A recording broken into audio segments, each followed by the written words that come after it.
Hi friends, already Indian politics సంబంధించి కొన్ని classes అయితే చెప్పడం జరిగింది. భారత రాజ్యాంగం పరిణామక్రమం అంటే రాజ్యాంగం ఏ విధంగా పరిణామక్రమం చెందింది, ఏ విధంగా ఏర్పడిందంటే అది బ్రిటిషర్స్ ఎంట్రీతో స్టార్ట్ అయిందని మనం చెప్పుకోవచ్చండి. 1600 సంవత్సరంలో బ్రిటిషర్స్ ఎంట్రీతో భారత రాజ్యాంగం అయితే ప్రారంభమైందని మనమైతే చెప్పుకోవచ్చు. అదేవిధంగా అది చూసుకున్నట్లయితే 1600 సంవత్సరం నుంచి 1935 భారత ప్రభుత్వ చట్టం చేసే వరకు, ఆ చట్టం నుంచి భారత రాజ్యాంగం ఏర్పడే వరకు భారత రాజ్యాంగ పరిషత్ యొక్క క్రమాన్ని వివిధ దశల్లో విభజించుకోవడం జరిగింది. అలా 6 దశలుగా విభజించామని కూడా చెప్పామండి. 6 దశలుగా భారత రాజ్యాంగ చరిత్ర గురించి 1600 సంవత్సరంలో బ్రిటిషర్స్ వచ్చిన నుంచి 1773 వరకు ఉన్న 1600 నుంచి 1773 రెగ్యులేటింగ్ యాక్ట్ వరకు ఫస్ట్ ఫేజ్గా విభజించామని చెప్పామండి.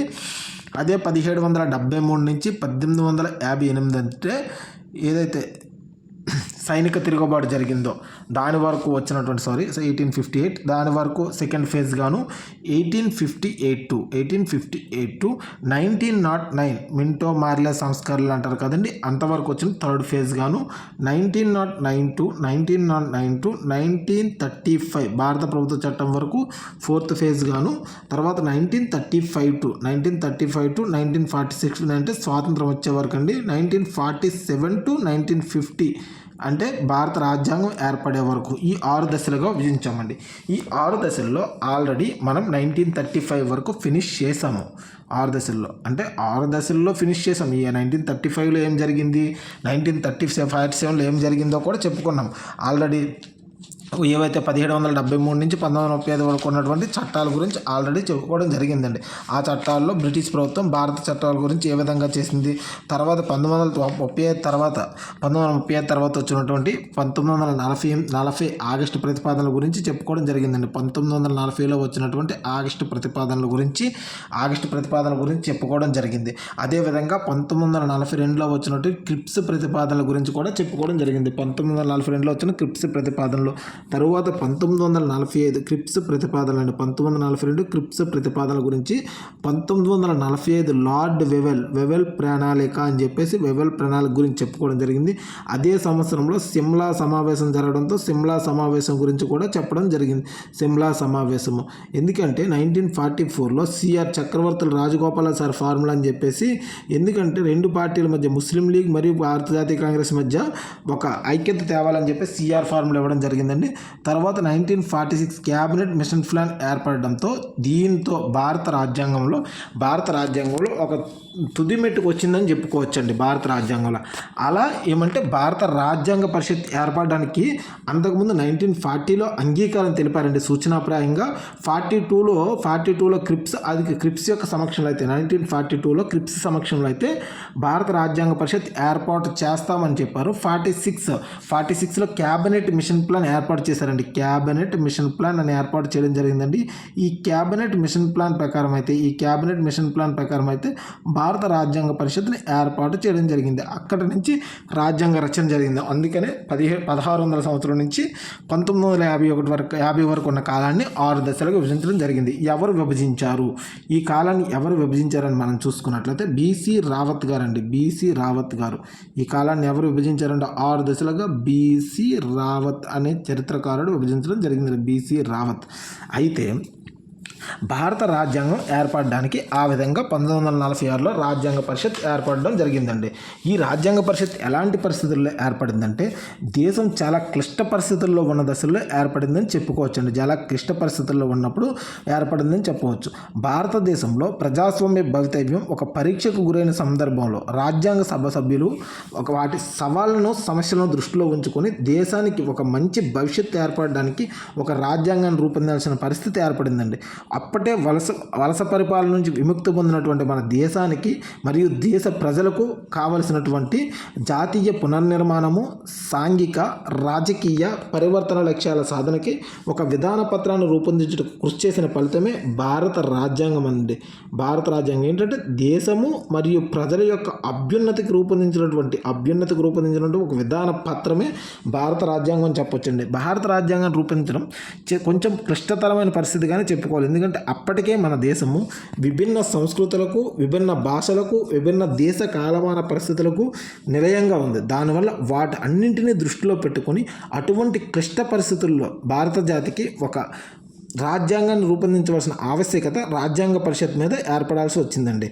అయితే నెహ్రూ గారు ఇక్కడ ఒక స్టేట్మెంట్ ఇవ్వడం జరిగింది ఈ రాజ్యాంగ పరిషత్ కాలంలో. ఆ స్టేట్మెంట్ని ఇక్కడ చెప్పుకోవాల్సిన అంత అవసరం ఎంతైనా ఉందండి. ప్రజల జీవితానికి వారి ఆశయాలకు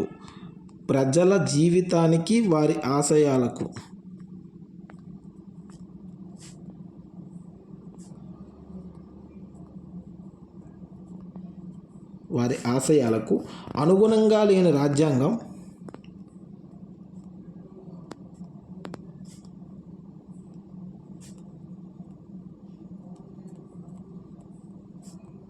ప్రజలను అధోగతి పాలు చేస్తుందని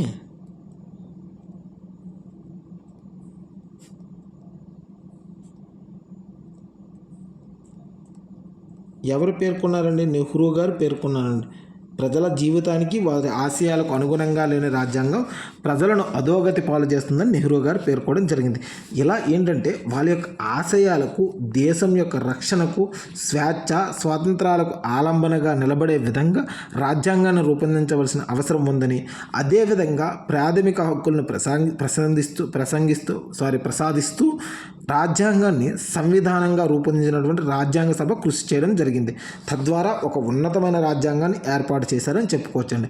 అయితే మన భారతదేశానికి రాజ్యాంగ పరిషత్ ఆవశ్యకత ఉంది, రాజ్యాంగం అవసరం అని చెప్పేసి ఎవరు చెప్పారు ఫస్ట్ అంటే రాజ్యాంగ పరిషత్ గురించి అయితే 1934 సంవత్సరంలో ఎంఎన్ రాయ్ గారు చెప్పారని చెప్తారండి. ఎంఎన్ రాయ్ గారు. అయితే భారతదేశానికి రాజ్యాంగం అవసరమని మొట్టమొదటిసారిగా ఎవరు చెప్పారు? రాజ్యాంగ పరిషత్ ఆవశ్యకత గురించి అయితే ఎంఎన్ రాయ్ గారు అండి. ఈయన ఒక కమ్యూనిస్ట్ పార్టీ లీడర్ అండి. కమ్యూనిస్ట్ పార్టీకి చెందినటువంటి ఒక లీడర్ అండి. ఎంఎన్ రాయ్ గారు 1934లో చెప్పారు. ఓకే, మరి ఈయన ఏం చెప్పారు? రాజ్యాంగ పరిషత్ అవసరం అని చెప్పారండి. రాజ్యాంగ పరిషత్ అవసరం అని చెప్పడం జరిగింది. అయితే తొలిసారిగా రాజ్యాంగం అవసరం అని ఎవరు చెప్పారంటే 1914 సంవత్సరంలో గోపాలకృష్ణ గోఖలే గారు చెప్పడం జరిగిందండి. ఏమని అవసరం అని చెప్పారండి? రాజ్యాంగం అవసరం అని చెప్పారండి గోపాలకృష్ణ గోఖలే గారు. ఇది కొంచెం చూడండి, చాలామంది కన్ఫ్యూజ్ అవుతారు. ప్లస్ ఈ బిట్ని ఎక్కువ స్ట్రెస్ చేయరండి. ఈ బిట్ చాలా ఇంపార్టెంట్ అండి. గతంలో ఇచ్చి ఉన్నాడండి గ్రూప్ 1 ఎగ్జామ్ ప్రిలిమ్స్లో. ఓకేనండి. అయితే ఇదే డిమాండ్ను, ఈ రాజ్యాంగ పరిషత్ డిమాండ్ను 1935లో అయితే మాత్రం ఇండియన్ నేషనల్ కాంగ్రెస్ కూడా చేయడం జరిగిందండి. 1935లో ఏం చేశారండి? ఇండియన్ నేషనల్ కాంగ్రెస్ ఇదే డిమాండ్ని చేసింది. అప్పుడు 1940లో బ్రిటిష్ ప్రభుత్వం అయితే ఒక సూచనాప్రాయంగా అయితే మాత్రం రాజ్యాంగ పరిషత్ ఏర్పాటుకు అభిప్రాయం తెలిపిందండి. ఇది 2017 కానిస్టేబుల్ ఎగ్జామ్ ఆంధ్రప్రదేశ్లో ఇవ్వడం జరిగిందండి. తొలిసారిగా రాజ్యాంగ పరిషత్ ఏర్పాటుకు బ్రిటిష్ వారు ఎప్పుడు సూచనాప్రాయంగా అభిప్రాయం తెలిపారంటే, చాలామంది రాజ్యాంగ పరిషత్కు 1946 ఆప్షన్లో ఉందని 1946 పెట్టారు. బట్ తొలిసారిగా సూచనాప్రాయంగా అయితే 1940లో చేశారు. ఓకేనా, 1940లో చేశారు. తర్వాత 1942లో క్రిప్స్ ప్రతిపాదన రావడం జరిగిందండి. యాక్చువల్గా 1940లో తొలిసారిగా సూచనాప్రాయంగా చేశారు. 1942లో క్రిప్స్ ప్రతిపాదనలు అని చెప్పేసి రావడం జరిగింది. ఈ క్రిప్స్ ప్రతిపాదనల సందర్భంగా కూడా రాజ్యాంగ పరిషత్ ఏర్పాటు గురించి రావడం జరిగింది. కానీ అప్పుడు రాజ్యాంగ పరిషత్ ఏర్పాటు కాలేదండి. 1946 క్యాబినెట్ మిషన్ ప్లాన్ ప్రకారం మాత్రం రాజ్యాంగ పరిషత్ ఏర్పడడం అయితే క్యాబినెట్ మిషన్ ప్లాన్ 1946 ఏర్పాటు ఇదండి. ఏర్పాటుకు సంబంధించి అయితే ఇది క్యాబినెట్ మిషన్ ప్లాన్ ప్రకారం 1946లో ఏర్పాటు జరిగిందండి. క్యాబినెట్ మిషన్ ప్లాన్ ప్రకారం 1940లో తొలిసారిగా ఏంటి ఏర్పాటు చేయాలని ఒక ఆలోచన అయితే రావడం జరిగింది. ఇది కొంచెం కన్ఫ్యూజ్ అవ్వద్దండి. గతంలో ఇచ్చారు, కొంతమందికి పోవటం కూడా జరిగింది. ఓకేనండి. ఈ క్యాబినెట్ మిషన్ ప్లాన్ ప్రకారం రాజ్యాంగ పరిషత్ ఎప్పుడు ఏర్పడిందంటే 6 డిసెంబర్ 1946లో ఏర్పడడం జరిగిందండి. 6 డిసెంబర్ 1946లో ఏర్పడడం జరిగింది. అయితే మన భారత రాజ్యాంగం అంటే చాలా దేశాల రాజ్యాంగాలు ఏంటంటే అప్పటికే బ్రిటిష్ వారు పరిపాలిస్తున్నటువంటి వల్ల వాళ్ళే రాజ్యాంగాన్ని రూపొందించి ఇచ్చారండి. అలా రూపొందించి ఇచ్చినటువంటి రాజ్యాంగాన్ని ప్రసాదిత రాజ్యాంగం అంటారండి. కానీ మన రాజ్యాంగం చూసుకున్నట్లయితే ఆమోదిత రాజ్యాంగం అండి. మనకు మనం తయారు చేసుకొని మనకు మనం ఆమోదించుకోవడం జరిగింది. ఆమోదించుకోవడం జరిగింది. ఈ మన రాజ్యాంగం ప్రసాదితం కాదు, పరిణామక్రమం కాదండి. అంటే బ్రిటిష్ వారిలాగా పరిణామక్రమం కాదు, ప్రసాదితం కాదండి. బ్రిటిష్ వాళ్ళేమో పరిణామక్రమం చెందుతూ ఉంటుందండి. ప్రసాదితం కూడా కాదు, విప్లవ మూలకం కూడా కాదండి, విప్లవ భావజాలంతో కూడింది కూడా కాదు. ఏదంటే ఆమోదయోగ్యమైందండి. ఎందుకంటే ప్రజలచే రిప్రజెంటేటివ్ చేయబడినటువంటి వ్యక్తులు తయారు చేసిన రాజ్యాంగ పరిషత్ తయారు చేసినటువంటి రాజ్యాంగం అండి. భారత రాజ్యాంగాన్ని రూపొందించి ఆమోదించింది రాజ్యాంగ పరిషత్. భారత రాజ్యాంగాన్ని రూపొందించి ఆమోదించింది ఏమండి? రాజ్యాంగ పరిషత్.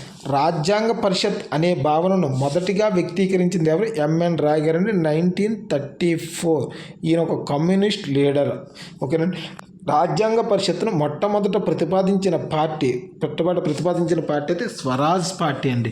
రాజ్యాంగ పరిషత్ ప్రతిపాదన మొట్టమొదట ప్రతిపాదించిన పార్టీ ప్రకారం చూసుకున్నట్టయితే స్వరాజ్ పార్టీ. యాక్చువల్గా 1938లో భారత జాతీయ కాంగ్రెస్ సపోర్ట్ చేసింది, బట్ ఫస్ట్ స్వరాజ్ పార్టీ అండి. స్వరాజ్ అనే పదాన్ని మొదట ఉపయోగించింది ఎవరండి? భారత రాజ్యాంగ పరిషత్తును మొట్టమొదట ప్రతిపాదించిన రాజకీయ పార్టీ అయితే స్వరాజ్ పార్టీ. స్వరాజ్ అనే పదాన్ని మొదట ఉపయోగించింది దాదాబాయి నౌరోజీ అండి. స్వరాజ్ అనే పదాన్ని మొదట ఉపయోగించింది ఎవరండి? దాదాబాయి నౌరోజీ. స్వరాజ్ అనే పదాన్ని మొదట ఉపయోగించింది దాదాబాయి నౌరోజీ అండి.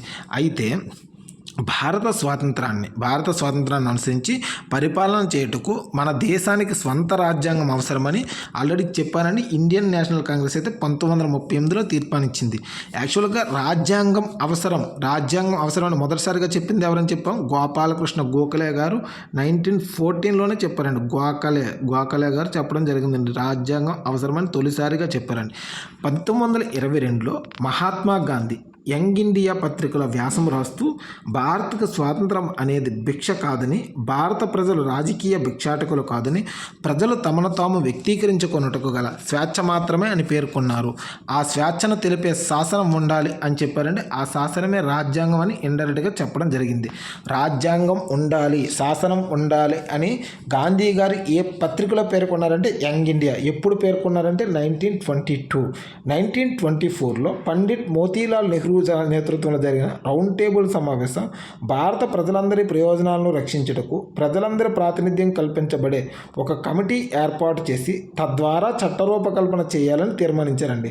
మోతీలాల్ నెహ్రూ నేతృత్వంలో ఏంటంటే 1924లో ఒక రౌండ్ టేబుల్ సమావేశం ఏర్పాటు చేసి ప్రజలకు రిప్రజెంట్ చేసేటటువంటి ఒక కమిటీ ఏర్పాటు చేసి అప్పుడు రాజ్యాంగం రూపొందించాలని చెప్పారండి.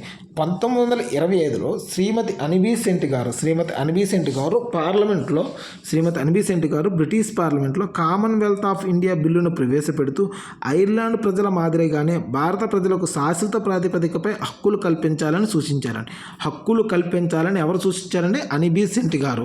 మోతీలాల్ నెహ్రూ గారు 1928లో రూపొందించిన నివేదికను భారతీయులచే సొంత రాజ్యాంగం కోసం జరిగిన నిర్మాణాత్మక కృషిగా పేర్కొంటారండి. మోతీలాల్ నెహ్రూ గారు తొలిసారిగా రాజ్యాంగాన్ని రూపొందించారండి. దానిలో ప్రాథమిక హక్కుల గురించి కూడా పేర్కొనడం జరిగింది. నెహ్రూ నివేదికలో భారతీయుల హక్కుల గురించి, అన్ని వర్గాల ప్రయోజనాల గురించి, ప్రభుత్వ పరిపాలన గురించి పేర్కొనడం జరిగిందండి. నెహ్రూ నివేదిక అంటే మోతీలాల్ నెహ్రూ గారండి. లార్డ్ బిర్కెన్వుడ్ విసిరిన సవాలుకు అనుగుణంగా ఈ రాజ్యాంగాన్ని రూపొందిస్తారండి. లార్డ్ బిర్కెన్వుడ్ మీరు సొంత రాజ్యాంగాన్ని తయారు చేసుకోగలరా అని అనడంతో ఈ రాజ్యాంగాన్ని అయితే మోతీలాల్ నెహ్రూ గారి అధ్యక్షతన 1919లో ఏర్పడి 1928లో తయారు చేయడం జరుగుతుందండి. 1928లో తయారు చేయడం జరుగుతుందండి.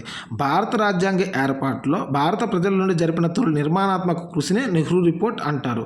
1936లో జవహర్లాల్ నెహ్రూ హెరాల్డ్ పత్రికకు వ్యాసం రాస్తూ భారత ప్రజలు ఎదుర్కొనే సమస్యలన్నిటికీ ఒకే ఒక రాజకీయ పరిష్కార మార్గం కలదు. అది భారత ప్రజలచే ఏర్పడిన రాజ్యాంగ పరిషత్ తమను తామును పాలించుకున్నట్టుకు అవసరమైన చట్టాన్ని రూపొందించుకునే స్వేచ్ఛను కల్పించాలని అభిప్రాయపడ్డారు. 1936 1936-37లో జరిగిన ఫైజ్పూర్ సమావేశాల్లో కాంగ్రెస్ నెహ్రూ యొక్క ప్రతిపాదనను ఆమోదించడం జరిగింది.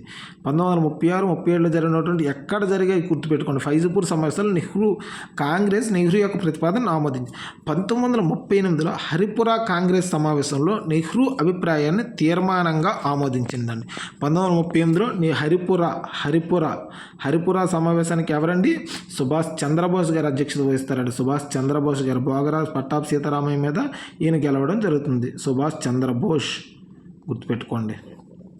1938 హరిపురా కాంగ్రెస్ సమావేశంలో నెహ్రూ అభిప్రాయాన్ని తీర్మానంగా ఆమోదించడం జరుగుతుందండి. ఈ 1938 సమస్య ఆయన యాక్చువల్గా ఒకే ఒక సమావేశానికి అధ్యక్షత వహిస్తారండి.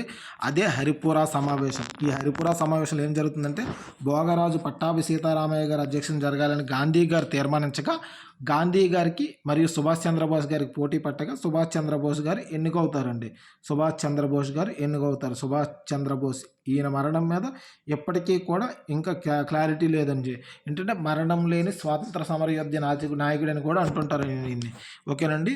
బోన్సీ బాబా అని కూడా అంటుంటారు ఈయన్ని. బోన్సీ బాబా. 1940 ఆగస్టు ప్రతిపాదనల ద్వారా బ్రిటిష్ వారు పరిషత్ ఏర్పాటును గుర్తించారు. ఆల్రెడీ చెప్పాను. ఈ బిట్ ఇచ్చారు. భారత రాజ్యాంగ పరిషత్ ఏర్పాటు గురించి తొలిసారిగా బ్రిటిష్ వారు ఎప్పుడు ప్రతిపాదించారు అంటే 1940. అందరూ 1946 పెట్టారండి. 1946లో ఏర్పాటు చేశారు క్యాబినెట్ మిషన్ ప్లాన్ ప్రకారం. బట్ 1940లో తొలిసారిగా బ్రిటిష్ వారు రాజ్యాంగ పరిషత్ ఏర్పాటు గురించి గుర్తించడం జరిగింది. 1942 క్రిప్స్ ప్రతిపాదన ద్వారా బ్రిటిష్ వారు మొదటిసారిగా రాజ్యాంగ పరిషత్ ఏర్పాటును అధికారికంగా గుర్తించారు. తొలిసారిగా అయితే 1940, అధికారికంగా 1942, ఏర్పాటు 1946. మూడు దశలండి. ఆగస్టు ప్రతిపాదనలు ఫస్ట్ దశ. 2 వచ్చి ఈ ఆగస్టు ప్రతిపాదనలు ఎవరి కాలంలో జరిగాయి అంటే లార్డ్ లిన్లిత్గో అండి. ఈ ఆగస్టు ప్రతిపాదనలు చేసినప్పుడు గవర్నర్ జనరల్ ఎవరండి? Lord Linlithgow. ఎందుకు ఇవి కూడా రిపోర్ట్ చేస్తానంటే 1-2 సార్లు విన్నట్లయితే కొంతవరకు మీకు ఉపయోగపడుతుందని. అంతేకాని రూపాయికే కోర్స్ తీసుకోండి, 2 రూపాయలకే కోర్స్ తీసుకోండి కాదండి. కావాలంటే అవన్నీ తీసుకొని చూడండి. అక్కడ ఒక క్రానలాజికల్ ఆర్డర్ ఉండదు క్లాసెస్లో. ఆర్డర్ లేని క్లాసులు వింటే మీరు కన్ఫ్యూజ్ అవ్వడం తప్ప ఉపయోగం ఉండదు. ఇక్కడ ఏంటంటే ఆ బాధలు కొంతమంది పడ్డారు కాబట్టి ఆ బాధలు పడిన వాళ్ళే ఇక్కడ చెప్తారండి. ఓకేనా? వాళ్ళు మీకు చెప్పడం జరుగుతుంది. చాలా బాగా చెప్తారండి. ఎవరైతే ఈ ఛానల్ ఫస్ట్ టైం చూస్తున్నారో ప్లీజ్ సబ్స్క్రైబ్. ఓకేనండి. టైం వేస్ట్ అయితే చేయొద్దు. 1946 ఆల్రెడీ ఈ బిట్ గురించి చెప్పానండి. ఇదంతా కలిపితే ఒక బిట్టుగా ఏర్పడుతుందండి. ఓకేనా? తర్వాత రాజ్యాంగ పరిషత్ ఏర్పాటు 1946 జూన్ జూలైలో రాజ్యాంగ పరిషత్కి ఎన్నికలు జరగడం జరిగిందండి. రాజ్యాంగ పరిషత్కి ఎంతండి ఎన్నికలు అయితే ఎప్పుడు జరిగాయి? జూన్ జూలైలో జరిగింది. రాజ్యాంగ పరిషత్తులో 10 లక్షల మందికి ఒక సభ్యుని చొప్పున ప్రాతినిధ్యం కల్పించారు. బ్రిటిష్ పాలిత ప్రాంతాల నుండి 292 మందిని, స్వదేశీ సంస్థానాల నుండి 93 మందిని, చీఫ్ కమిషనరేట్ ప్రాంతాల నుండి 4 ఎన్నుకోవడం జరిగిందండి. చీఫ్ కమిషనర్ ప్రాంతాల నుంచి ఎంతమంది అండి? 4 ఎన్నుకున్నారు. మొత్తం 389 మంది అండి. మొత్తం 389 మంది. ఇది గుర్తుపెట్టుకోండి. ఇది కొంచెం ఇంపార్టెంట్. నెక్స్ట్ ఒక చిన్న క్లారిటీ వస్తుంది. అప్పుడు చాలా ఇంపార్టెంట్ అనమాట. 292. ఎందుకంటే ఇది నెక్స్ట్ 299కి వెళ్ళిపోతుంది అనమాట. 299కి ఎందుకు వెళ్ళిపోతుందని చెప్తానండి. ఎందుకు వెళ్ళిపోతుందో చెప్తాను. ఓకేనా? అయితే ఇప్పుడేమైంది? 292, 93, 4 మొత్తం 389 మందితో 1946 జూన్ జూలైలో ఏర్పడిపోయిందండి. 1946 జూన్ జూలైలో ఏర్పడింది. ఏది? రాజ్యాంగ పరిషత్. బట్ యాక్చువల్ రాజ్యాంగ పరిషత్ అయితే మాత్రం డిసెంబర్లో ఏర్పడుతుందండి. డిసెంబర్లో 6/12/1946. ఇవి ఏంటంటే ఎలక్షన్స్ మాత్రమే జరిగాయి. ఇక్కడ రాజ్యాంగ పరిషత్కి ఎలక్షన్స్ జరిగాయి. రాజ్యాంగ పరిషత్ రాజ్యాంగం రాయడానికి కానీ ఏమీ చేయలే. ఈ జూన్ జూలైలో ఏమీ జరగలేదండి. గుర్తుపెట్టుకోండి. ఈ 389 వాళ్ళు ఏమీ ఉపయోగం అయితే జరగలేదు. 389 మంది వల్ల. బ్రిటిష్ ప్రాంతాల నుండి 292, స్వదేశీ సంస్థల నుండి 93, చీఫ్ కమిషనర్ ప్రాంతాల నుండి 4 వచ్చారండి. దేశ విభజనకు ముందు రాజ్యాంగ పరిషత్ సభ్యుల సంఖ్య ఇది. దేశ విభజనకు ముందు అంటే అప్పుడు పాకిస్తాన్ మెంబర్స్ కూడా ఉన్నారు. ఇందులో పాకిస్తాన్ ప్రాంతానికి చెందినటువంటి వాళ్ళు కూడా ఉండడం జరిగింది. ఆ తర్వాత ఏం జరిగిందంటే 1946లో దేశ విభజన అనేది జరిగింది. ఇప్పుడు దేశ విభజన స్టార్ట్ అవ్వడం ఎప్పుడు జరిగింది? క్యాబినెట్ మిషన్ ప్లాన్ ప్రకారం జరిగింది. దేశ విభజన అనేది ప్రారంభించడం జరిగింది. జరిగిందండి. క్యాబినెట్ మిషన్ ప్లాన్ ప్రకారం జరిగింది. ఆ తర్వాత లార్డ్ మౌంట్ బ్యాటన్ గారు 1947 లార్డ్ మౌంట్ బ్యాటన్ పథకం ప్రకారం ఈ రాజ్యాంగ పరిషత్ ఈ ఏదైతే విభజించడం అయితే స్టార్ట్ అయిందండి. యాక్చువల్ 1946లోనే ఒక ఇది ఇచ్చేశారు, హామీ అయితే ఇవ్వడం జరిగింది, స్పష్టమైన హామీ. ఎందుకంటే అప్పుడు జరిగినటువంటి అప్పుడు ఏవైతే జరిగాయో అల్లర్లు ఘటనలు, ఆ ఘటనలన్నీ కూడా ఇంకా ఎక్కువ కాలం ఉండడం మంచిది కాదు, అని చెప్పేసి ఇంకా ఎక్కువ కాలం ఉన్నా సరే ఏ విధమైన ఇబ్బందులు వస్తాయని చెప్పేసి గాంధీ గారు వీళ్ళందరూ కొంతవరకు విముఖంగా ఉన్నప్పటికి కూడా ఇండైరెక్ట్గా ఒప్పుకోవడంతో అప్పుడైతే మాత్రం ఇంకా తప్పనిసరి పరిస్థితుల్లో అయితే మాత్రం ఇవ్వడం జరిగిందండి. ఆ విధంగా 1946 జూన్ జూలైలో ఏర్పడిన రాజ్యాంగ పరిషత్తులో 389 మంది సభ్యులు ఉంటారు. 292, 93 నలుగురు. దేశ విభజనకు ముందు, దేశ విభజన తర్వాత, విభజనకు పూర్వం పరిషత్కి ఎన్నికైన కాంగ్రెస్ సభ్యులు 208 మంది కాగా ముస్లిం లీగ్ సభ్యులు 93. దేశ విభజన తర్వాత సభ్యుల సంఖ్య 299 తగ్గిపోయిందండి. దేశ విభజనకు పూర్వం అయితే 208 మంది కాంగ్రెస్, 73 మంది ముస్లిం లీగ్ నుంచి వచ్చారండి. దేశ విభజనకు పూర్వం ఎంతమంది? 208 మంది కాంగ్రెస్, 73 మంది ముస్లిం లీగ్ నుంచి రావడం జరిగింది. విభజనకు పూర్వం అండి. విభజనకు పూర్వం 208, 73 రావడం జరిగింది. అదర్ పార్టీస్ నుంచి చూసుకున్నట్లయితే 15 మంది రావడం జరిగిందండి. అదర్ పార్టీస్ నుంచి చూసుకున్నట్లయితే 15 మంది, ప్రిన్స్లీ స్టేట్స్ నుంచి అదే చెప్పాం కానీ స్వదేశీ సంస్థానాల నుంచి 93 మంది ఇలా రావడం జరిగిందండి. ఇవి పార్టీల పరంగా. ఇది ప్రాంతాల పరంగా, ఇది పార్టీల పరంగా, ఇది ప్రాంతాల పరంగా. ఈ 389కేనండి ఇదంతా కూడా. ఈ 380 తర్వాత ఏమైందంటే దేశ విభజన తర్వాత ముస్లిం లీగ్ వాళ్ళు లేరు కదండి, అప్పుడు 299కి వచ్చేసిందండి ఆ ఫిగర్. 389 కాస్త 299కి రావడం జరిగింది. ఈ 299లో బ్రిటిష్ పాలిత ప్రాంతాలకు 229 మంది, స్వదేశీ సంస్థానాలకు 70 మంది వహించారండి. రాజ్యాంగ పరిషత్ నియామక సభ్యుల సంఖ్య 14 మంది అండి. రాజ్యాంగ పరిషత్ కోసం 14 మందిని నియమించడం జరిగింది. ఎన్నుకోబడిన వాళ్ళు కాదండి, వీళ్ళు నియమించబడిన వాళ్ళు. రాజ్యాంగ పరిషత్కి ఎన్నికలు నైష్పత్తిక ప్రాతినిధ్య పద్ధతిని జరిగాయి. బ్రిటిష్ పాలిత ప్రాంతాలలోని శాసనసభల సభ్యులు పరిషత్ సభ్యులను ఎన్నుకున్నారు. ఏంటండి నైష్పత్తిక ప్రాతినిధ్య పద్ధతిని ఎవరు ఎన్నుకున్నారు? బ్రిటిష్ పాలిత ప్రాంతాల్లో శాసనసభలు ఉంటాయి కదండి, లోకల్ శాసనసభలు ప్రజలచే ఎన్నుకోబడిన వాళ్ళు, వీరు పరిషత్ సభ్యులను ఎన్నుకున్నారు. అంటే ఇండైరెక్ట్ పరోక్ష పద్ధతిలో ఎన్నుకోబడ్డారండి. రాజ్యసభ ఎంపీలు ఎలాగైతే ఎమ్మెల్యేలు ఎన్నుకుంటారో అలా ఎన్నుకోబడ్డారు అనమాట. చూడండి, కొన్ని ఎమ్మెల్సీ ఎలక్షన్స్ మీరు లోకల్గా మనం చూసే ఉంటారు. సర్పంచ్లు, ఎంపీటీసీలు వీళ్ళు ఓటు వేయడం జరిగిందండి. ఓటు కాస్ట్ చేశారు, ఓకేనా. లోకల్ బాడీ మెంబర్స్ ఓటు అయితే వేయడం జరిగింది. ఆ ఓటు వేసినటువంటి వాళ్ళు ఎమ్మెల్సీలు అయ్యారు. అలా అందరికీ రిప్రజెంట్ చేయరండి. అలా వీళ్ళు ఇండైరెక్ట్గా రాజ్యాంగ పరిషత్ సభ్యులు ఎన్నుకోవడం జరిగిందండి. ముస్లింలకు మరియు సిక్కులకు మత ప్రాతిపదికన ప్రత్యేక నియోజకవర్గాలు ఏర్పరచండి. స్వదేశీ సంస్థానాల నుండి ఆయా స్వదేశీ సంస్థానాధీశులు పరిషత్కు సభ్యులు నియమించారు. స్వదేశీ సంస్థానాల నుండి తన ప్రతినిధిని పంపని అతిపెద్ద సంస్థానం హైదరాబాద్. ఎందుకంటే వీళ్ళు కలవము అన్నారండి. ఇక్కడ పాకిస్తాన్లోనే కలవము, ఇటు ఇండియాలోనే కలవము అన్నారు. అందుకే రాజ్యాంగ పరిషత్ కోసం వాళ్ళ సభ్యులు అయితే పంపడం జరగలేదు. పరిషత్ ఎన్నికల పరోక్ష పద్ధతిన అనగా రాష్ట్రాల శాసనసభలు ఎన్నుకున్నాయి. సార్వత్రిక ప్రాతిపదికన పరిషత్ ఎన్నికలు జరగలేదు. కేవలం 28.5% మందికి ఓటు హక్కు కల్పించడం జరిగింది. భారతదేశంలో భిన్నత్వానికి నిలయమైనందున రాజ్యాంగ పరిషత్తులో మన దేశంలో అన్ని వర్గాలకు ప్రాతినిధ్యం కల్పించారు. అన్ని వర్గాలంటే హిందూ వర్గం అని, ముస్లిం అని వీళ్ళందరికీ కల్పించారు. అయితే ఇలా ఎంతమందికి కల్పించారంటే భారత జాతీయ కాంగ్రెస్ నుంచి అయితే జవహర్లాల్ నెహ్రూ, పటేల్, రాజేంద్ర ప్రసాద్, భోగరాజు పట్టాభి సీతారామయ్య. ముస్లింల పరంగా చూసుకుంటే మహమ్మద్ సయ్యద్ సాదుల్లా, మౌలానా అబుల్ కలాం ఆజాద్. సిక్కులు సర్దార్ బల్దేవ్ సింగ్, హుకుం సింగ్. యూరోపియన్ల తరపు నుంచి ఫ్రాంక్ ఆంటోనీ. పారసీకులు హెచ్బి మోడీ గారు ప్రాతినిధ్యం వహించడం జరిగిందండి. హెచ్బి మోడీ గారు అండి. హిందూ మహాసభకైతే శ్యామ్ ప్రకాష్ ముఖర్జీ, ఎంఆర్ జైకర్ అండి. అఖిల భారత షెడ్యూల్డ్ కులాల సంఘం తరపున డాక్టర్ బిఆర్ అంబేద్కర్. అఖిల భారత మహిళా సంఘం నుంచి అంసా మెహతా గారు అండి. అఖిల భారత జమీందారుల సంఘం నుంచి దర్బాంగా మహారాజు గారు కామేశ్వరి సింగ్ అండి. అఖిల భారత కార్మిక సంఘాలు బాబు జగ్జీవన్ రామ్. ఆల్రెడీ చెప్పాను, ఈయన కార్మిక దినోత్సవం కూడా నిర్వహిస్తూ ఉంటారు ఈయన జన్మదినం రోజునే. అల్పసంఖ్యాక వర్గాలు మైనారిటీలు డాక్టర్ హెచ్సి ముఖర్జీ అండి. అల్పసంఖ్యాక వర్గాలు మరియు మైనారిటీ మైనారిటీలకు ఎస్సీ ముఖర్జీ. రాజ్యాంగ పరిషత్ ఎన్నికల్లో ఓడిపోయినప్పటికీ నియమించబడిన వ్యక్తి డాక్టర్ శ్యామ్ ప్రసాద్ ముఖర్జీ అండి. డాక్టర్ శ్యామ్ ప్రకాష్ ముఖర్జీ హిందూ మహాసభ నుండి ప్రాతినిధ్యం వహించారండి. రాజ్యాంగ పరిషత్ ఎన్నికల్లో ఓడిపోయినప్పటికీ నియమించబడ్డారు డాక్టర్ శ్యామ్ ప్రసాద్ ముఖర్జీ. గుర్తుపెట్టుకోండి. దేశ విభజన కారణంగా బెంగాల్ నుండి ఎన్నికైన అంబేద్కర్ తన సభ్యత్వాన్ని కోల్పోగా వారిని బొంబాయి నుండి ఎంపిక చేయడం జరిగింది. బెంగాల్ నుండి సభ్యత్వం కోల్పోగా, ఎందుకంటే తూర్పు బెంగాల్ వచ్చేసరికి పాకిస్తాన్లో కలిసిపోయింది కదండి, ఆయన అక్కడి నుంచి ఎన్నికయ్యారు. అందుకే ఆయనకు బొంబాయి నుండి సభ్యత్వం కల్పించడం జరిగిందండి. బొంబాయి నుండి సభ్యత్వం కల్పించబడింది. ఓకేనండి. హిందూ మహాసభకు సంబంధించి డాక్టర్ శ్యామ్ ప్రసాద్ ముఖర్జీ గారు ఓడిపోయినప్పటికీ ఆయనకి కూడా అవకాశం కల్పించడం జరిగిందండి. బొంబాయి నుండి ఎంపికైన ఎంఆర్ జైకర్ రాజీనామాతో ఏర్పడిన ఖాళీ నుండి అంబేద్కర్ను రాజ్యాంగ పరిషత్కి ఎన్నుకున్నారండి. ఎంఆర్ జైకర్ రాజీనామాతో ఏర్పడిన ఖాళీ నుండి అంబేద్కర్ను రాజ్యాంగ పరిషత్కి దేశ విభజన కారణంగా రాజ్యాంగ పరిషత్ సభ్యత్వాన్ని కోల్పోయిన ఏకైక కమ్యూనిస్ట్ సభ్యుడు సోమనాథ్ లహరి. దేశ విభజన కారణంగా రాజ్యాంగ పరిషత్ సభ్యత్వాన్ని కోల్పోయిన ఏకైక కమ్యూనిస్ట్ సభ్యుడు సోమనాథ్ లహరి.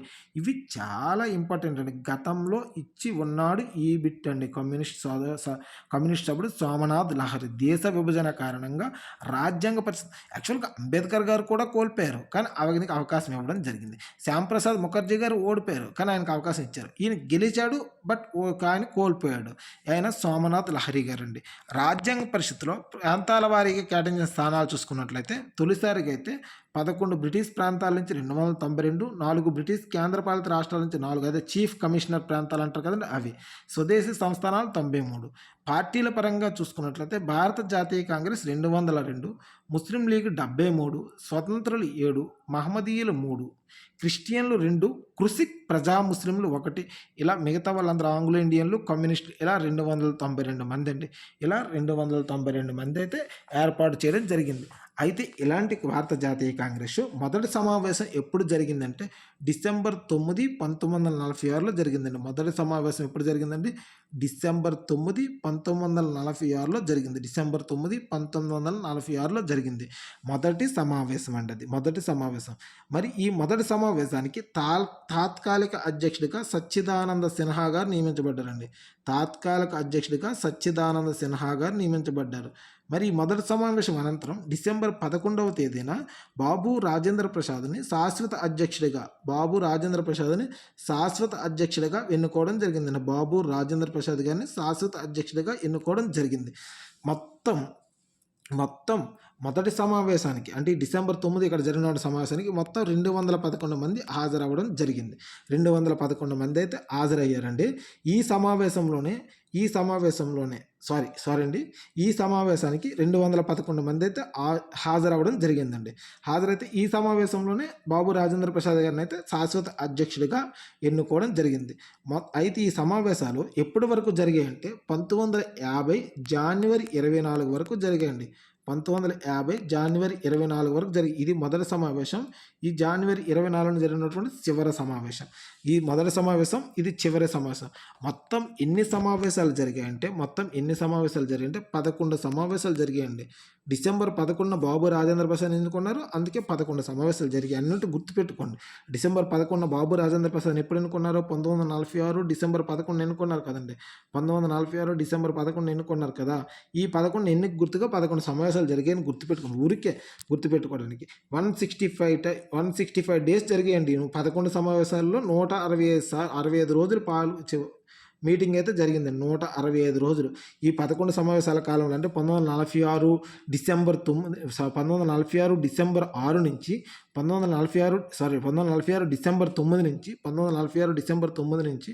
1946 డిసెంబర్ 9 నుంచి 1950 జనవరి 24 వరకు 1950 జనవరి 24 వరకు మొత్తం జరిగిన సమావేశాలు అయితే 11. ఈ సమావేశాల్లో 125 రోజులైతే 165 రోజులైతే సమావేశం చేయడం జరిగిందండి. ఈ సమావేశానికి ఎంతండి? మొత్తం 165 రోజులు యూటిలైజ్ చేయడం జరిగింది. ఈ సమావేశాలకు అన్నింటికి కూడా 165 రోజులు. ఓకేనండి. దీనిలో రాజ్యాంగ పరిషత్తులో మహిళా సభ్యుల సంఖ్య 9 అండి. నవలక్ష్ములు అని గుర్తుపెట్టుకోండి. నవలక్ష్ములు 9. జస్ట్ షార్ట్ కట్ కోసం అండి. ఇది హిందూ, ముస్లిం, క్రిస్టియన్ అలా అని కాదు. నవలక్ష్ములు జస్ట్ మామూలు గుర్తుపెట్టుకోండి. ఓకేనా. ఏదంటే స్త్రీలు ఎంతమంది ఉన్నారని తెలుసుకోవడం కోసం 9 మంది అని గుర్తుపెట్టుకోవడం కోసం అండి. ఓకేనండి, 9 మందిని గుర్తుపెట్టుకోండి. మొత్తం 2 సంవత్సరాల 11 నెలల 18 రోజుల పాటు రాశారండి. 2 సంవత్సరాల 11 నెలల 18 రోజులండి. 2 సంవత్సరాల 11 నెలల 18 రోజుల పాటు రాజ్యాంగాన్ని అయితే రచించడం జరిగింది.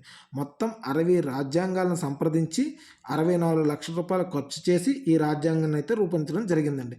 ప్రాథమిక రాజ్యాంగంలో చూసుకున్నట్లయితే 395 అధికరణలు, అదేవిధంగా 22 భాగాలు, 8 షెడ్యూళ్ళు ఏర్పాటు చేశారండి. తదనంతర కాలంలో దీన్ని 462 లేదా 65 అంటుంటారండి అధికరణలు. ఇటు క్లారిటీగా చెప్పబడుతుందని నెక్స్ట్ చెప్తానండి. 25 భాగాలు, 12 షెడ్యూళ్ళు ఉన్నాయండి ప్రస్తుతం అయితే. ఇది ప్రస్తుతం బేసిక్ కాన్స్టిట్యూన్సీలు అయితే ఇవే ఉన్నాయండి. ఇవే ఫిక్స్డ్ అండి. ఈ 395 అధికారులు ఎప్పుడైనా సరే సంఖ్యాపరంగా చెప్పుకున్నట్లయితే ఆ 395 ఫిక్స్డ్ అండి. వాటికి జరిగినటువంటి అమెండ్మెంట్స్ అనేవి కౌంటింగ్లో ఉంటాయే తప్ప బేసిక్ ఆర్టికల్స్ అంటే ఆ 395 అండి. ఫర్దర్గా రాజ్యాంగ పరిషత్ యొక్క అధ్యక్షులు, దానిలో ఏర్పడిన కమిటీలు, ఆ రాజ్యాంగ పరిషత్ ఆ రాజ్యాంగం ఏర్పాటు చేసిన విధానం ఏ విధంగా ఏర్పడింది అనేది నెక్స్ట్ క్లాస్లో అయితే చూద్దాం ఫ్రెండ్స్. ఎవరైతే ఈ ఛానల్ ఫస్ట్ టైం చూస్తున్నారో please subscribe and support. Thank you.